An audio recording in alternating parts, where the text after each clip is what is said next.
আসসালামু আলাইকুম। শিরোনামে আমন্ত্রণ জানাচ্ছি আমি রাইসুল হক চৌধুরী।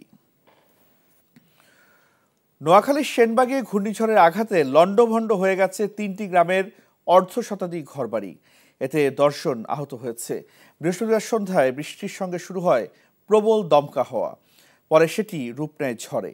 এতে উপজেলার নবীপুর ইউনিয়নের দেবীসিংহপুর, বিষ্ণুপুর ও গোপালপুর গ্রামে কাঁচা সেমিপাকা মিলিয়ে ২১টি ঘর সম্পূর্ণ এবং ৩০টির মতো ঘর আংশিকভাবে ক্ষতিগ্রস্ত হয়েছে।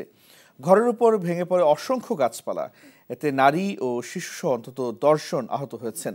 ভেঙে গেছে ২টি বিদ্যুতের পিলার, ছিঁড়ে গেছে সংযোগ লাইন। এতে পুরো এলাকা বিদ্যুৎহীন হয়ে পড়ে।